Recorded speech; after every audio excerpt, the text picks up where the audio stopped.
Chapter 22. The next morning we left the village with only Emil and Jast accompanying us, our objective being the village we had decided upon for our winter quarters. The winters in this part of the country are quite severe, and we felt that we wished to make certain of comfortable quarters before the cold spell set in. In this as in a great many other matters, our fears were not well grounded, for when we arrived we found comfortable quarters all ready for us. Our trail from the village led across the plateau, then up a long winding canyon to the divide where the second fortified village that guarded the plateau we had crossed was located. The canyon walls were from 200 to 500 feet perpendicular and joined the mountains, which rose to an elevation of 2,000 feet above the crest where the trail crossed the divide. At the top of the divide, two great rock ridges jutted up on either side of a level space about 5 acres in extent. These two ridges were about 600 feet apart. A wall 40 feet high had been built across the open space, thus connecting the two ridges of rock and forming an effectual barrier.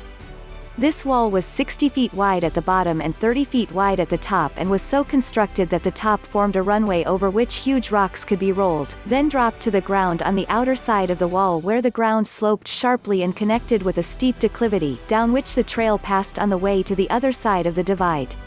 There were chutes arranged along the wall at intervals of 100 feet so that the rocks would gain headway enough to clear the base of the wall before they struck the ground. When they did strike, they would roll down the slope, then over the declivity and on down the canyon for about 4 miles before they would stop, if they did not fly into pieces from their own momentum. In all, this formed an effectual defense, as the canyon was not over 50 feet wide at any place in the 4 miles, and it was steep enough to give great momentum to the rolling rocks. There were also 2 places on each side of the canyon where rocks could be loosened and would roll down. These places were connected by trails cut along the mountainside from each end of the wall. There were a number of rocks, each about 12 feet through, placed along the top of the wall ready for an emergency. We were told that it had not been found necessary to use any of them, as there was but one tribe that had ever attempted to gain access to the village uninvited, and this tribe had been all but annihilated by rocks released from the 4 stations in the canyon walls. The first rocks released in their downward course had released others until an avalanche swept down the valley, carrying all before it. We were told the rocks on top of the wall had rested where they were for over 2,000 years, as there had not been a war in that country during that time. We found that the 6 houses comprising the village were built into the wall, 3 stories high, with the roofs level with the top of the wall. Access to it was thus gained by stairways leading up through each story to the roof of each house. Openings for windows were left in the wall at the 3rd story. These windows overlooked the canyon below. The trail could be seen from these windows and the top of the wall, as it wound around the mountainside, miles away. We were made comfortable for the night in the 3rd story of one of these houses, and, after an early dinner, we went to the roof to see the sunset. We had been there but a few moments when a man apparently 50 years of age came up the stairs to the roof. After being introduced by Jast, he joined in the conversation. We soon found he lived in the village we had selected for our winter quarters and was on his way there. We supposed he was traveling as we were and invited him to join our party. He thanked us and said he was able to make the distance much more quickly than we could, that he had stopped in the village to see a relative, and would be home that evening. The conversation then turned to the temple the 3 of us had visited with Emil and Jast. This man spoke quietly and said, "I saw you sitting on the parapet of the temple that night." Then he went on and gave the dream or vision just as it came to me and as it has been set forth in this book. This came as a surprise to me and my associates, as I had not mentioned the occurrence to them. This man was a perfect stranger to us, yet he recounted the dream as vividly as it had appeared to me. Then he went on to say, "You were shown just what we are shown. That man comes forth in unity just as long as he has consciously realized this and used the power and dominion rightly, but the moment he, in his mortal self, conceived dual powers, he began to see dual, he misused this power, and brought forth duality, for man is a free will agent and brings forth that which he gazes upon. Then diversity and wide separation resulted, and this has followed him all over the earth. But a change is coming. Diversity has about reached its limit, and mankind is recognizing that all came forth from the one source. Recognizing this, men are now coming closer and closer together. Man is beginning to realize that every other man is his brother instead of his enemy. When man does fully realize this, he will see that just as all came from the one source, all must return to that source or become as brothers in reality. Then he will be in heaven and will recognize that heaven means the inner peace and harmony created by man right here on earth. He will then see that he makes his heaven or hell just as he chooses. This heaven has been conceived rightly but misplaced geographically. He will know that God dwells within him, and not only within him but in everything about him, every rock, every tree, every plant, every flower, and every created thing, that God is in the very air he breathes, the water he drinks, the money he spends, that God is the substance of all things. When he breathes God as much as he does air. When he partakes of food, he partakes of God as much as he does of food. It is not our wish to form new cults, or sects. We feel that the churches that are established today are sufficient, and they are the logical centers to reach out and help the people to the realization of God, through the Christ in all. Those associated with the churches must realize that the church but typifies the one thing, the Christ consciousness in all mankind. If they realize this, where can the diversity lie but in the concept of man's mortal mind, and not in the church? Wherein then is one church or society different from another? The diversity thought to exist today must be wholly in man's mortal mind. See what this diversity has led to: the great wars, the intense hate engendered between nations and families and even individuals, and all because one church organization or another has thought that its creed or doctrine was better than that of another. Yet all in reality are the same, for they all lead to the same place. It would not be possible for each to have a heaven of its own, for if it did, when a fellow man finished with his particular brand of church organization and was ready to receive his reward, he would be obliged to spend the remainder of his existence looking through the maze of heavens for the particular one he is destined for. The church organizations and those associated with them are coming closer each day, and the time will come when they will be united as one. When all are as one, there will be no need of organization. Yet the fault does not lie wholly with church organizations. Few people have awakened to the realization of what life really holds for them. We find the greater majority drifting through life, dissatisfied, dazed, crushed, or uncertain. Each must learn to lay hold of life and begin to express, from his own life center, with purposeful, definite action, the gifts that God has given him. Each must unfold his own life. It is not possible for one to live for another.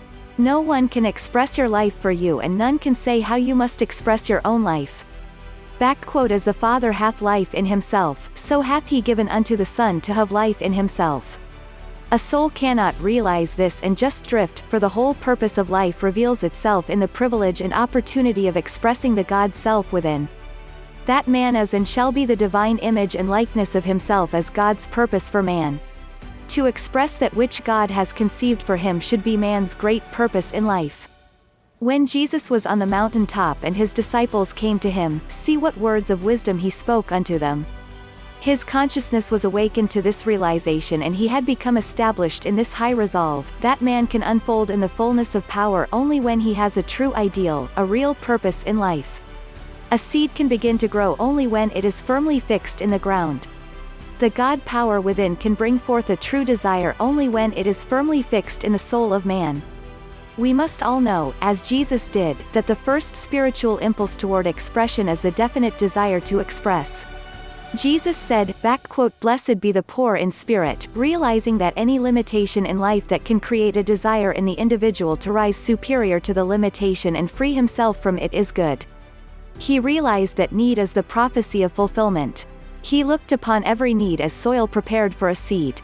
If the seed were planted, then allowed to grow and come forth, it would fill the need. Need or desire, in the unfoldment of life, is misunderstood. That it must be crushed out of the heart as taught by some great teachers. Jesus said, "Woe unto you who are satisfied. If you are satisfied, you are at a standstill." In order to contact life fully, we must seek each moment to express life fully. Desire for this is the urge toward it. Weary of crawling in the dust of the earth, man yearns to fly, and this longing invites him to find the manifestation of law that will enable him to rise above his present limitations. Finding it, he is able to go where he will, without thought of time or distance. It has been said that man proposes and God disposes. The reverse is true, for God proposes and man disposes. If man is so disposed, he can do all that God does. Cannot the Son do what the Father has done? The failure of outer things to satisfy leads the soul to seek the power within. Then the individual may discover that I am, he may know that within him lies all power to satisfy the soul, to fulfill its every need and desire. This knowledge may not come until the individual is driven by the buffetings of the world to seek this inner plane of peace and calm. When he knows I am as the fulfillment of his desire, the desire is filled. To look outside the God Self for the fulfillment of his desire is folly. To unfold, the Self must do the unfolding. Then what a realization, what an awakening to know the I am, to know that within is the power, substance, and intelligence from which all forms take form, and to know that the moment a definite and true idea of desire can be intelligently formed, the power, intelligence, and substance of spirit must flow to it and bring it forth. Are these not treasures in heaven that we have not beheld? Here, in the unformed, lie boundless treasures hid within ourselves. How clear this is to the one that has found the pearl. Then think, seek ye first the kingdom of God and his righteousness, right useness, and all these things shall be added unto you. The reason they are added is that they are made out of the very essence of spirit. The consciousness must first find the spirit before it can form the desired thing. The awakened one perceives the creative principle within, then he sees and his realization is his life opportunity. He has a vision or becomes aware of his possibilities or the possibilities that lie before him. With the knowledge that the creative power lies within, he recalls his heart's desire, this becomes an ideal, or mold, that draws forth power and substance to fill the mold. I see as the soul's conception, it is the promised land, the dream come true, toward which the soul may look in faith. Although it may not yet be consciously possessed, it must come forth into visible form as he fulfills the law. A wilderness of experiences may have to be met and overcome. This but makes the soul worthy of atonement. Understanding the vision as a land of promise, an ideal that is to be realized or to become real, the soul now sees only the good, the object of its desire. Here there must be no doubt, no wavering, no hesitation, for this would be fatal. One must be true to the vision and press on. This vision is typical and as necessary as the plans and specifications of a building. One must be as true to the vision as the builder is true to the plans and specifications the architect has furnished. All but the truth must be eliminated. All great souls are true to their vision. Everything brought forth was first a vision, a seed idea planted in the soul, then allowed to expand and come forth. These souls never allow the unbelief of others to influence them. They are willing to sacrifice for their vision, they are true to it, they believe in it, and it is to them as they believe. Jesus remained true and steadfast to his vision. He adhered to his plan, even when those nearest and dearest to him were unbelieving and untrue. It was unto him as he believed, and it is so unto all. When the individual starts for the promised land, the land of darkness must be forsaken, forgotten. He must leave the darkness and start toward the light. It is impossible to go and stay at the same time. The old must be forsaken, the new adhered to.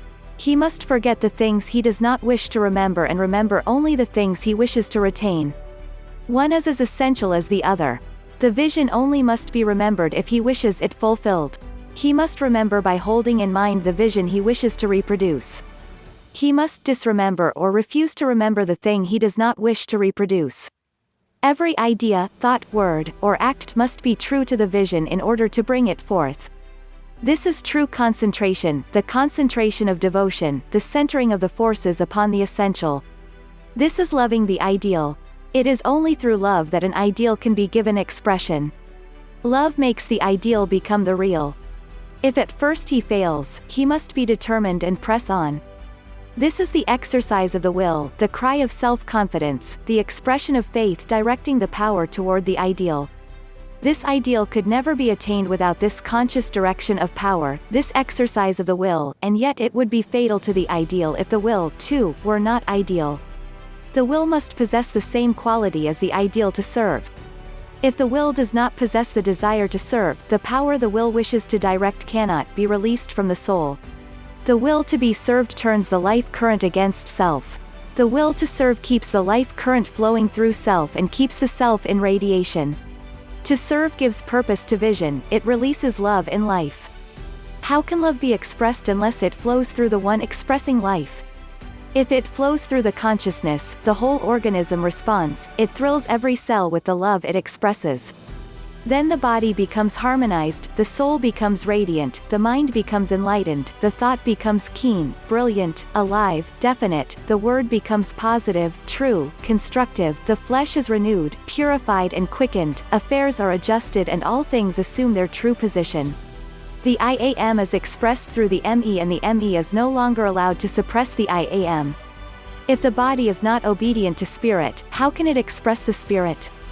The conscious mind must seek and want the spirit in order to learn the power of the spirit. In this way the individual learns to know that spirit is the fulfillment of the need. In no way can it be given higher expression than when it is allowed to fill the need of others. It is the flowing forth to others that opens the storehouse of spirit. It is the I will to serve that opens the unlimited storehouse of God to all and brings its realization to the soul. The soul has returned to the Father's house as soon as it has willed to serve. The prodigal who is serving becomes the feasted son, the hireling feeding on the husks becomes the prince of a royal household, the household of his own possibilities. He knows the love of God and understands and appropriates his Father's gift. None but a son can receive this gift. No servant, no hireling can enter into the joy of the son's inheritance.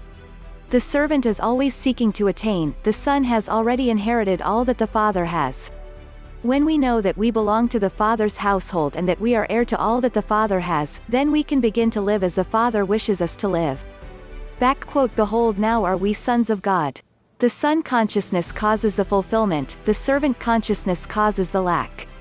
We will find every desire of the heart fulfilled by the Father as soon as we act the part of the Son in thought, word, and deed. We will find that the sons of God are free. Here the speaker arose, bade us good night and, with the remark that he hoped to see us when we arrived at winter quarters, departed. Chapter 23. We left the village the next morning. For 3 days the trail led through a rough mountainous country so sparsely populated that we were obliged to pitch our tents each night. No provisions had been taken along for this trip, yet when food was needed it was there. No sooner were the arrangements made for a meal than an abundance of food was right at hand to be partaken of, and at no time did we see it all consumed, there was always a little left. The evening of the 3rd day we reached the head of a wide valley, through which valley we were to travel to reach the village of our destination. From this time on our road led through a fertile, well-populated valley. We had selected this village as our winter quarters for the reason that it was located in the very heart of the country we were visiting, and we felt that it would give us the opportunity we desired to come in daily contact with the people for a longer period of time. A great many of the people we had met in the different places we had already visited lived in this village, and they had all extended cordial invitations to visit them. We felt that, by staying in this village for the winter, we would have ample opportunity to observe their daily life more closely. We reached this village November 20th and made a number of short trips from there until the snow came on and travel was made difficult. We were housed in very comfortable quarters, the people were very kind, and we prepared to enter into the life of the village. All the homes were thrown open to us and we were told that the latch strings were always out and that they considered all men brothers. At this time we were invited to share the home of one of the remarkable women that lived in this village, whom we had met before. We felt that we were comfortable and that it was not necessary to trouble her. She insisted that it would be no trouble, so we moved in, bag and baggage, and made her home our home during the remainder of our stay. I shall never forget the first time we met her. It was in a small town near the border. When she was introduced we thought she was not a day over 18 and we all thought her beautiful. What was our surprise when we were told she was over 400 years old and one of the most loved of teachers. Her whole life was spent in the work. When we first met her we had been thrown in daily contact with her for nearly 2 weeks, but her true self did not show forth until we saw her in her own home. After living in her home and being in daily contact with her, we could readily see why the people loved her as they did. It was impossible for anyone to do otherwise than love and respect her.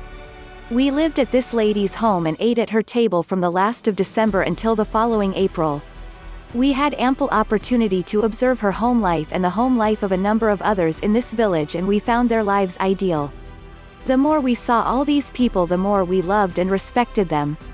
We had ample opportunity to corroborate all that they told us regarding their ages, by records that could not be contradicted, any more than our records can be contradicted. Chapter 24. Time went on until the last of December and the year was drawing to a close. We had noticed that a number of persons were congregating for the one ceremonial event that the masters participate in practically alone. Each day we were introduced to strangers. All spoke English and we began to feel that we were a part of the village life. One day we were told that the event would take place on New Year's Eve and we were invited to be present. We were also told that, while this event was not for outsiders, it was in no way a secret meeting, that none of their meetings were private. The assembly was for those who had commenced the work, had taken it up in earnest, and had gone far enough to realize that they wanted to live the life, those who had accepted the higher consciousness and realized what this meant in their lives. It was called by some the Feast of the Passover. These gatherings were usually held at some stated location at this time of year, and this place had been chosen for the occasion this year. The morning of the day appointed for the assembly dawned bright and clear, with the mercury well below zero. It found us all eager, for we felt that this evening would add to the many interesting experiences of the trip. We arrived at the appointed place at 8 o'clock that evening and found about 200 assembled. The room was lighted in the same way as the one mentioned before and was very beautiful. We were told that the beautiful young lady who once before had been our hostess would have charge of the services. A few moments after we were seated she entered the room and we all marveled at her youth and beauty. She wore a beautiful white gown, but there was no attempt at display. She stepped quietly to the small platform and began her address. We are gathered here this evening with the desire to enter into the fuller meaning of passing from a lower to a higher consciousness, and we welcome those of you who are prepared for this.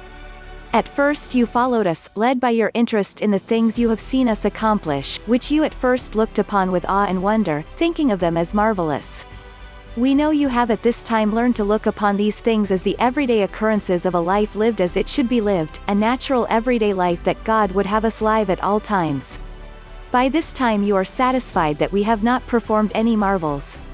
You realize the true spiritual meaning of what you are doing.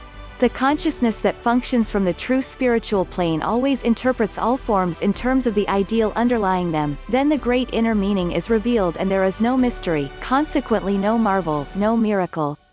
This passing over from a lower to a higher consciousness means putting away the material, where all is discord and inharmony, and taking up and accepting the Christ consciousness, in which all is beauty, harmony, and perfection. This is the natural way of living, the way God sees us living, and the way so beautifully exemplified by Jesus here on earth. The other is the unnatural, the self-way, the hard way. When we realize it, it is so easy, so natural to live the Christ way. Then we come into the Christ consciousness. We have tables spread. This is the only occasion on which we congregate for a feast. It is not a feast such as those in mortal consciousness might think. It is a feast of realization and accomplishment, symbolizing the passing from the mortal to the Christ consciousness, and so greatly misunderstood throughout the world today. We believe that all of God's children will sit down to such a feast someday with the true realization of its meaning. We shall have with us, tonight, a few of those that have so perfected their bodies that they are able to take them into all the celestial realms and there receive the highest teachings. They have all lived a certain time here in visible form, then passed on and taken their bodies with them, to a place in consciousness where they are not visible to mortal eyes, and we must raise our consciousness to the Christ consciousness to converse with them. But those that have so perfected the body that they can take it to this celestial realm can return to us and go away at will. They are able to come and instruct all who are receptive to their teaching and appear and disappear at will. It is these that come and teach us when we are ready to receive instruction, sometimes intuitively and at times by personal contact. There will be 5 of these to break bread with us tonight. Among the 5 is one especially beloved by us, as she is the mother of one of us and has dwelt among us. This proved to be Emil's mother. We will now gather around the tables. The lights were dimmed for a moment and all sat perfectly quiet with bowed heads. Then the lights came on and the 5 stood in the room, 3 men and 2 women. They were all dressed in white and were radiantly beautiful, with a soft glow of light about each one of them. They walked quietly forward and each took a place left vacant at the head of each table. Emil's mother took the place at the head of our table, with our chief at her right and Emil at her left. After the five were seated, the edibles began to arrive. It was a simple meal of vegetables, bread, fruit and nuts, but very palatable. The talks that followed were chiefly instructions to those who had assembled for the occasion. They were given in the native tongue and were translated by Jast. I will not include these talks, as the greater part has already been given. Emil's mother, the last speaker, used perfect English and her voice was clear and concise. These were her words: "We use forces every day that man in the mortal concept laughs at. We who are privileged to see and use these are doing all that we can to have men see and know what they are keeping out of their lives by the thoughts they are holding of the perfect things that are right at hand, ready and waiting to be taken hold of. As soon as these forces are taken hold of or appropriated by man, they will be far more real and living than those things that man clings to so desperately in the mortal, clings to because they can be seen, felt, and handled or contacted through the limited mortal senses. You will note that all our comforts in this room and those you are occupying, such as light and heat and even the things you have eaten, are prepared by one of these forces. You may call it light rays or what you will. We see it as a great universal power or force, which, when contacted by man, will work for him far more effectually than steam, electricity, gasoline, or coal, yet we call it one of the least of the forces or powers. This force will not only furnish all the power needed by man, but it will also furnish heat for all his needs, at all times and in all places, without the consumption of 1 pound of fuel of any kind. This force is perfectly noiseless, and if man will contact and use it, it will stop a great deal of the noise and confusion that now seems unavoidable. This power is right at hand all about you, waiting for man to contact and use it. When he does contact and use this force, it will be far simpler than steam or electricity. As man is able to do this, he will see that all modes of power and locomotion that he has devised are but makeshifts that he has brought forth in his own mortal concept. He has thought that he, himself, has brought them forth, and he has in this way brought forth only that which he could contact with the mortal senses. He has brought forth imperfect things, whereas if man would see that all is of God and from God expressing through him, all things that he brings forth would be perfect. Man, having free will, has chosen the hard way, and instead of realizing his sonship with God and using all that God has, he will go on in the hard way until he is driven to realize that there must be, and really is, a better way. He will eventually know that God's way is the only way. Then he will express the perfection that God sees him expressing right now. Do you not see how you must be centered in the Father within you, drawing the whole of your good from him, and how every force of your nature is to operate from the divine self? In the beginning of all expression is God, the Father, within, else God could not be expressed or brought forth. Here one of our party asked what power or force our thoughts and words had upon our lives. She held out her hand and in a moment a small object was lying in it. She said, "Let me drop this pebble into this bowl of water." You see that the vibrations caused by the pebbles coming in contact with the water radiate from that center in ever-widening circles until they reach the rim of the bowl, or outer edge of the water, where, to the eye, they seem to lose their force and stop. What really happens is this. As soon as the vibrations have reached the limits of the water, they start on their return journey back to the place where the pebble entered the water, and they do not tarry until they reach that center. This exactly represents every thought or word we think or speak. The thought or word sets in motion certain vibrations that go out and on, in ever-widening circles, until they compass the universe. Then they return as they went forth, to the one that sent them out. Every thought or word we think or speak, be it good or bad, returns to us as certainly as we send it forth. This returning is the day of judgment spoken of in your Bible. Every day will be a day of judgment thereof. The judgment will be good or evil, just as the word or thought sent out is good or evil. Every idea is sent out, planted in the soul, held in mind, becomes a conception later to be brought forth or expressed in physical form. Thoughts or ideas of perfection bring forth perfection, thoughts or ideas of imperfection bring forth imperfection. The sun and earth combined will produce, with equal willingness, the mighty banyan or the smallest flower if the seed is planted. It is in this way that the soul and spirit respond to the call of man, and that for which he asks by word or thought, he receives. The only thing that has separated man from heaven is a mist of material thought that man has created around heaven, and this has given rise to the mysteriousness that surrounds all things divine. This veil of mystery is gradually being pulled aside, and it is found that there is no mystery. Those establishing their different church organizations have found it expedient to surround the things of God with mystery, thinking to get a closer hold upon the people. But all are now finding that the deep things of God are the real, simple things of life. If not, of what avail are they? All are perceiving that the church but typifies the Christ consciousness in man, the God center of humanity. They are perceiving the ideal instead of worshipping the idol which has been built by mortal thought. Look at the vast number of heterodox organizations springing up on every hand. Though widely diversified now, they are bound to lead to the one. Has not this one thing come forth to bring the churches to the true realization? We who have so perfected our bodies that we are able to take them where we will are privileged to see and be in what is called the celestial realm.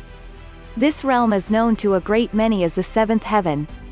This realm is thought to be the very mystery of mysteries. This again is where man in mortal thought has erred. There is no mystery, we have only reached a place in consciousness where we are able to receive the highest teachings, the place where Jesus is today. It is a place in consciousness where we know that by putting off mortality, we are able to take on immortality, where we know that man is immortal, sinless, deathless, unchangeable, eternal, just as God is and as God sees man. A place where we know the real meaning of the transfiguration, where we are able to commune with God and see Him face to face. A place where we know that all can come, and receive, and be as we are. We know that, before long, the consciousness of all will be raised to the plane where we can talk with them face to face and see eye to eye. Our withdrawal from their sight is but the raising of our consciousness above that of the mortal, and by this we become invisible only to those in mortal consciousness. We have to look upon three events.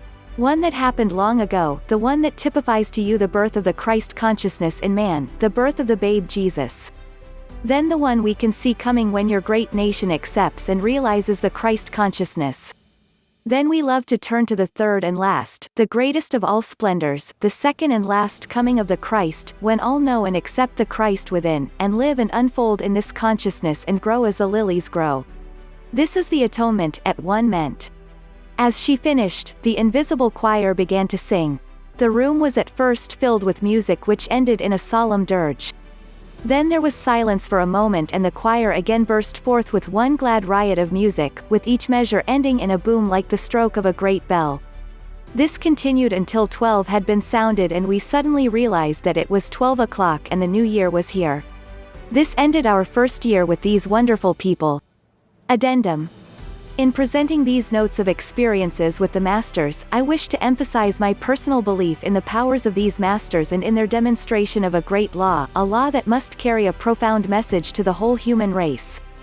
They proved conclusively that there is a law that transcends death, and that all humanity in its evolution is slowly moving forward to understand and use it. The Masters say this law will be brought forth in America, will be given to the world, and then all may know the way to eternal life. This, they acclaim, is the unfoldment of the new age. None of the manifestations referred to in these notes were the materialization of the ordinary seance, far from it.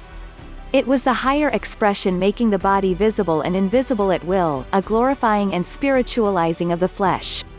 There is a God law, and human beings will soon inherit it, become illumined, and use the body with understanding in full masterhood.